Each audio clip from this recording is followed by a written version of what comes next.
So it has to be said, guys, my fabrication skills are not brilliant, but what I'm going to try and do now is make a frame for the batteries to sit in. As you can see, I've already got one right angle put in, and now I'm going to do the second one. So the way I'm going to do it is to turn that over using a 45-degree angle with this. If I can figure out how. Just draw it in. Doesn't have to be perfection, but reasonably close. Noise alert.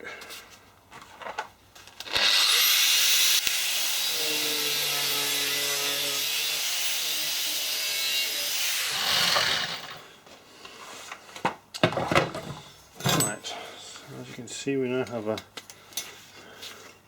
we've now cut a 45-degree angle on that. So the next step, the side piece, put it on something like that. Make sure it's square and draw that in there, and do the same again.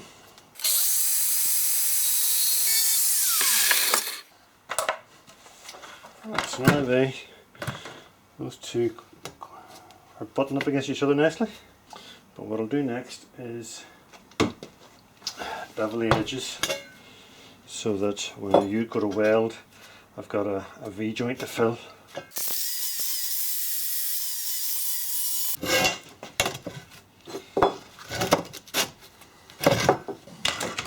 Just put a couple of tacks in.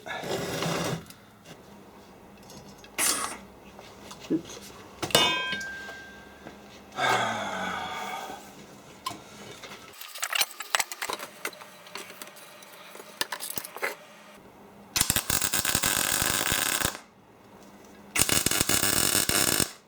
Ain't pretty, but it's hot glued together. It'll have to do.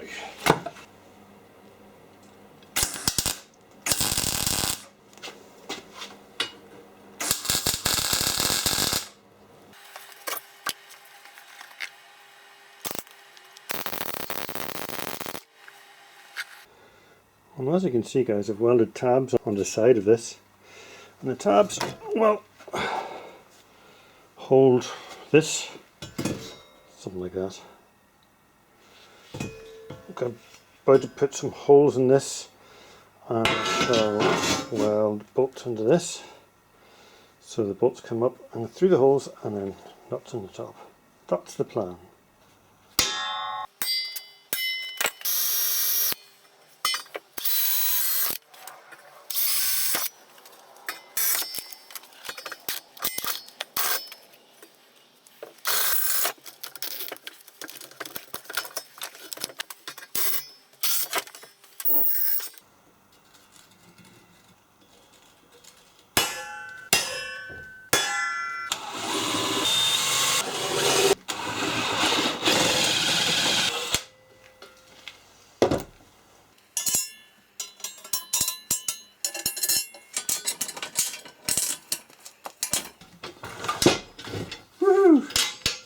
Perfect fit.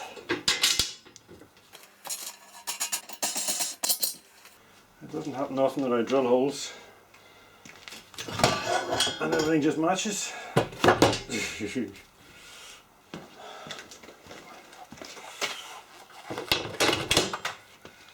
So the idea is that these hang down, bolts in there to bolt these in, but they will be sitting on their side, like so, something like that. I have to have these on their side because the motor and the gearbox come to about there, sort of, give or take, so there isn't room to have them flat. So I did a stupid thing, guys. When I was welding this, I didn't check that the bolts were were actually straight before I put the welds in. So, as you can see, that bolt is at a cockeyed angle, and I have two choices to sort that out. Either I beat the crap out of it and try and straighten it, which will destroy the bolt, or I use my new toy, my new tool, whatever, which is a Lidl brand, Parkside brand, cordless grinder. Not the first cordless grinder I've had. I did buy a Dewalt cordless grinder some time ago, but I didn't like it because it didn't have speed control, and this one does. This was £17 for the bare chassis. £17.99 for the bare chassis. I had to buy a battery separately, but £17.99 for the bare chassis. I mean, it doesn't have to be very good to justify that sort of money. I do think the battery will be too small. I need a 4 ampere hour battery for it, but for the purposes of this job, we're going to see how we get on. So let's crank it up to full speed and see if we can't grind this out. I think we'll put on our ear and eye defenders first, and maybe also our body protector, or rather clothing protector, so we don't set fire to himself again.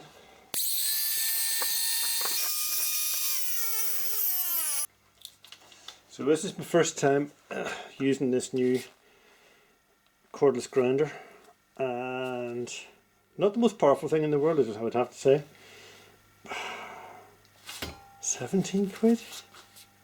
18 quid? 125mm cutting disc size. Speed control. What more do you want? So what I'm going to do now is to try and get these two modules mounted on the, this is the lower bracket, that sort of the bracket that sits on the chassis rails of the car, and it's going to be supporting the other two brackets, one above and one below. So this, I suppose this will be the middle bracket then. So what I'm going to do is mark out the holes now using one of these. It's a hole marker. You buy them in a kit, and look for one that's sort of close to the right size. And that's pretty close. It has a sharp point in the front there. So all I need to do is stick that in, hold this and give it a tap. Do the same all around. Because the bolts I'm going to use to hold it down are these M6 bolts. These are the original ones that were in the e-Golf. There's a little bit of movement. I guess even VW didn't think they could get their frames made perfect.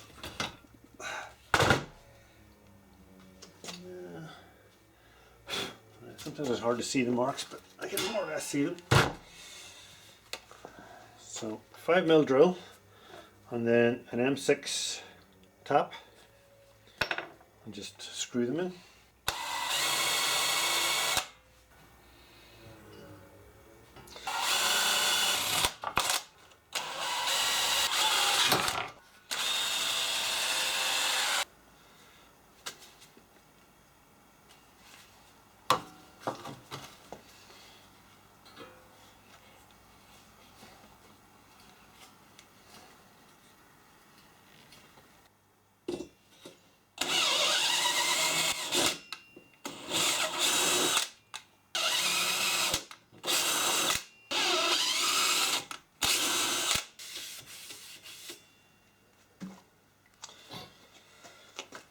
Trough it.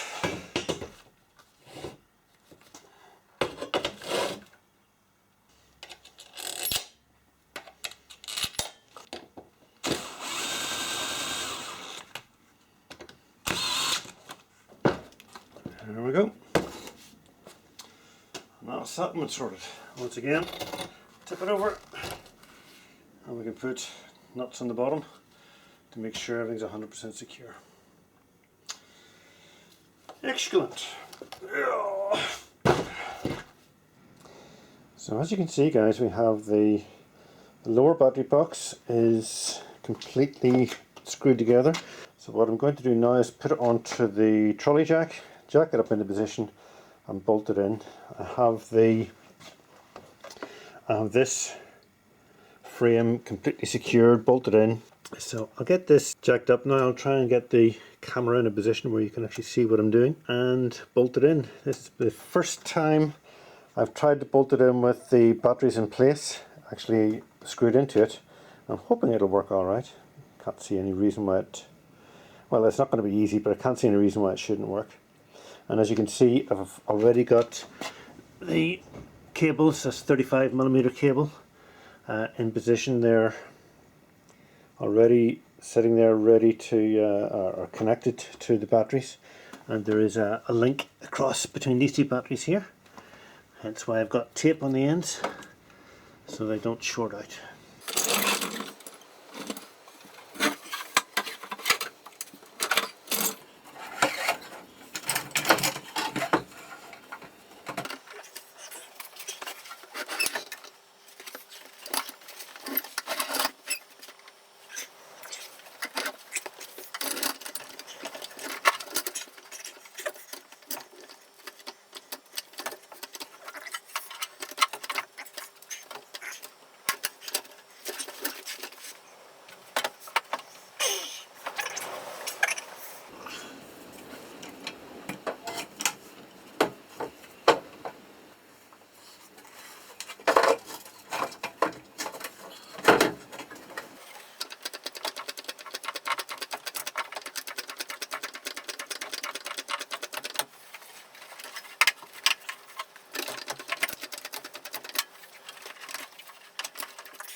We're in.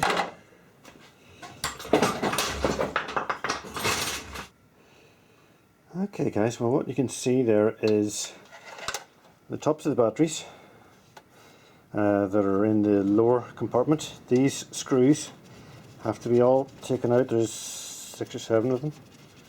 They were just put there to make sure I didn't forget where they went. So they have to go in from below. Something like that. Anyway, we'll do that later. So each of those screws goes around below, and that basically crushes this part of the bottom cover up against the main frame, and will be part of the seal. There'll be silicone seal put all the way around, just to make sure it doesn't leak, and make sure we don't get any water into it. So those all have to go in from below, and these batteries, then 2 of these will go on here, and then the upper frame, another 2 will go on top of it. So yeah, it's coming on well. I'm really pleased. I had to adjust the bolts a little bit to get this frame back in. It's been a long time since I worked at the frame, and it wasn't really fitting quite as well as I had hoped.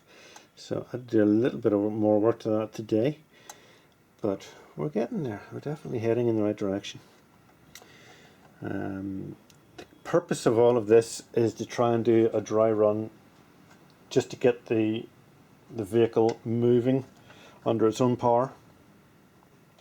And once I'm happy that everything is working and all the cables are cut to the correct length and so on, I'll take it all apart, clean it all up again, paint it, and just try and make sure everything is as weatherproof as I can make it. I mean, let's face it, the weather's coming straight in the front. So we'll get the rest of these screws in, and we'll get the second 2 batteries in.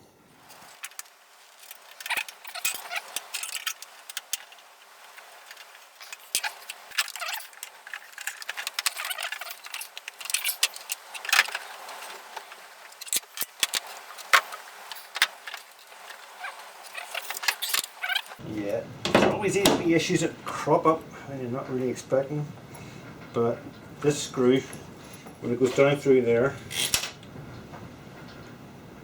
will go right down into the chassis ring of the car. So I need to figure out how much I need to cut off it.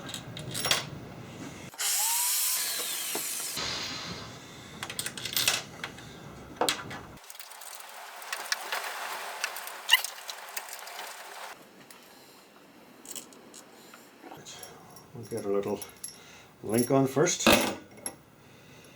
which will join these 2 modules together. The 2 screws are actually touching. I've got them a little bit too, got the copper a little bit too small. I'll maybe elongate the holes a little bit. So it's the kind of thing you don't really understand until you go to do it, if it's going to be an issue or not.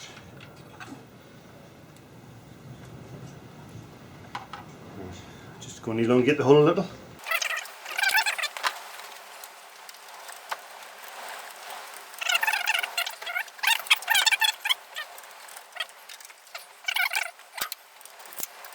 So guys, this is a complete dry fit of this battery pack. It's not properly fitted in the back of the car at all, it's just lay out in the boot. But for testing purposes, it should be alright. Although I've driven the inverter using a high voltage battery, I have not yet driven the car using it. I used the inverter to drive the motor about a year ago, maybe more. So I know it works, I know it did work, but I haven't done any proper testing since. Right, I'm not going to worry about BMS or anything like that. For now, we just need to get the thing going. Next step is, I think is to put in a top shelf.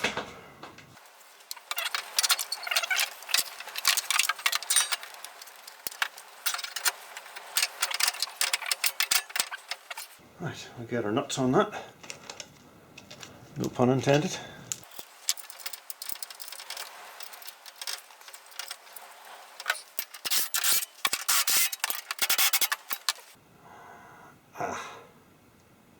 That's not going to work. Until you try these things, you suddenly realise where your problems lie. You can see a problem here. That needs to be over here somewhere, and I can't because of those cables. I can't remember how I thought about bringing the cables into this. Okay guys, so this is my solution to getting the cables up into this top part. There'll be something similar going out of the main cover, but for now that will allow me to bring the cables through, and they will be nice and safe from any damage or chafing or whatever.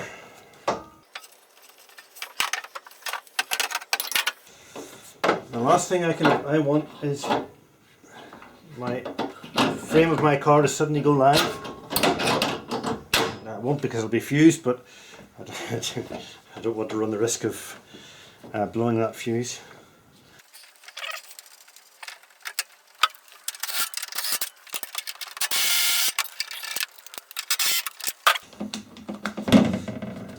secured.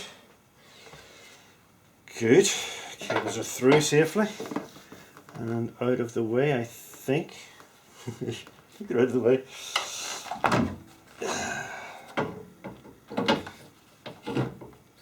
Yeah, perfect. Perfect. Yeah.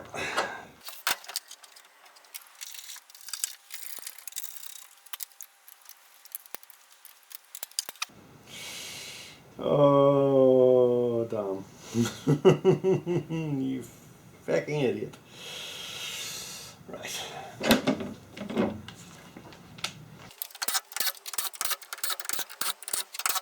Good idea to connect the ones below before you try and connect these.